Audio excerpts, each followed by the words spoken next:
Busy Mom Media people. I am so excited. My name is Elvira Hopper, and I'm here with my some of my beautiful team that I would like to introduce: Jennifer Hawkins, Akasawa Joy Brown, and Stephanie Sebastiano. And we are excited to be here because Ava has asked me to do a message for busy moms. But you know what? I have a team that's even more skilled than I because they're all beautiful mamas and they've all dealt with their own issues being mamas. And we want to share with you a message that we believe is really important, and Ava thinks it's important too. So, just going to jump right in and say, if you're feeling overwhelmed as a mama, if you're feeling like you've got the overrun to-do list, the email that just never gets looked at, all the pieces that are just stressing you out, and on top of that, you're a mom, you've got to take care of your kids. And a lot of us are neurodivergent. Okay. So that's okay. Neurodivergence is extremely common. It's due to trauma, and we can learn to live with it and live well with it. And so on my team, I would say the majority of us are neurodivergent. And we do use a unique modality that supports our personal development, our inner work. And so if you're struggling as a mama and you know that there's more you can do, we invite you to do this inner work because this inner work is truly important to essentially work on the generational trauma. Like, this isn't your fault, right? There's a lot of things that are handed down from other generations, right? And so, but it's not your fault, but it is your responsibility to do something about it. And you can choose to do something about it in whatever way you want. We have one modality. My beautiful team here facilitate it. It's called the Love Your Vibe Transformation. However, there's other ways of doing it. So I want to stop there and I want to hand it over to Jennifer to share her perspective. Wow. Getting out of the construct, getting out of the reading the books and how it should be and how, at what point do we feel back into our bodies and trust what's here in our hearts without having to look outside of ourselves for affirmation, for validation, for guidance? I think that's a big thing that's been lost because as women, we were meant to hold each other, and we've lost that tie. We've lost that. And I want to invite all of you beautiful young mums, it doesn't matter what age you are, to really reflect on your inner guidance. Like, trust yourself. Get out of the clouds. Stop listening to all the noise and put it into you, and really focus on your infant, focus on your child, and check in energetically what that is for your dynamic. Because the book isn't going to tell you what to do. The podcast, I mean, they're all great, leaping points, but at the end of the day, you have to check in with you.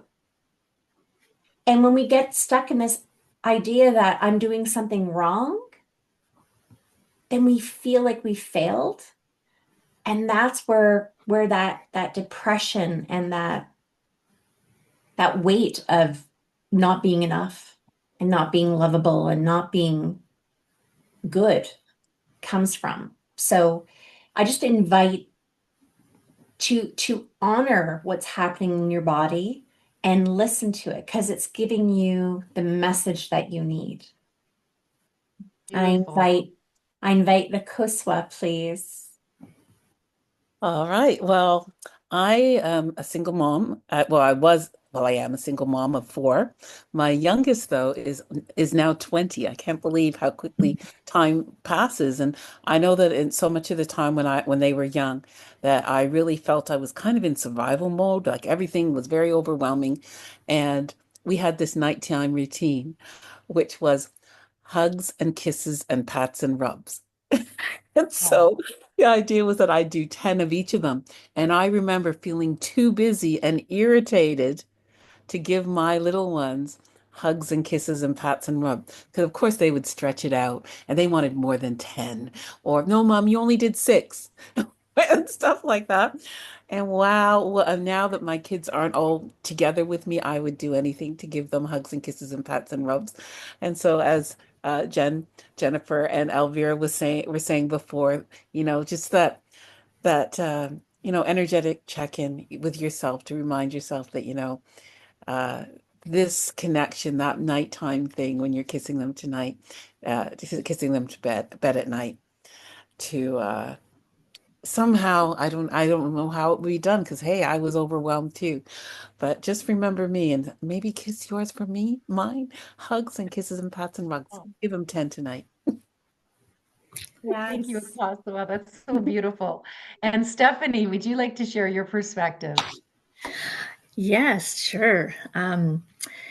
Wow, I've done so much work since having been a mom of young kids. My youngest is also turning 20. And yeah, it goes by in a blink of an eye. You think it's such a cliche thing to say, but um, you're you're living those moments and years, uh, not by the minute, but just by the blur of life. And something that uh, I look back on, and I would love to have, um, given myself permission to heal myself, because you parent from where you are existing at, and you want to parent as your best self. And so there's so many things that we can do in order to be able to show up as our best self, and to do the best that we can. If we're basically a cycle breaker, so if we are trying to parent our children while reparenting ourselves, and in my case, while still having the parents with the judgmental misunderstanding, like all of that difficulty, then it's a tough place. And so there's so much that we can do, and to be able to look back on and give that advice to, not myself, but because it's past, but for everyone else, that we can do this, and you'll be great. Thank you, You're Steph. not Thank you. alone. Thank you, Kaswa. Thank you, Jennifer. Yeah, this is so beautiful. This inner work, everybody spoke to it in their own way, is so important that you do it with the right community so that, you're not doing it alone. It's hard, like Jennifer said, just reading the book, but if you actually jump in and learn a modality or two or three or whatever you need to keep you in alignment with your highest self, you're going to be a happier mama. And when you're happy, your kids are happy. You know the old expression, a mama happy, ain't nobody happy, right? So you won't pass on the generational trauma to them. And that's why this work is so, so important. And another piece that Eva wanted me to mention is that if you find that this work helps you, and ours just happens to be one modality, the Love Your Vibe transformation, then if it's helped you, you can use it to help others and create extra income, because she told me that a few of you are looking for extra income. So I'd like you to keep that in mind. So contact me and we can talk about that. And so I just want to say, I hope you had a great Mother's Day, or I hope you're going to have a great Mother's Day. I don't know when this is going to be shown, but I want to acknowledge you for just being on here, because obviously you can do better if you're on Busy Mom Media. And when we know better, we do better. So I want to thank Ava for inviting me and me bringing my posse, my team to speak as well, and wishing everybody such a beautiful Mother's Day. Mother's Day should be every day. Don't you agree? Yes. All right. Much love. Bye.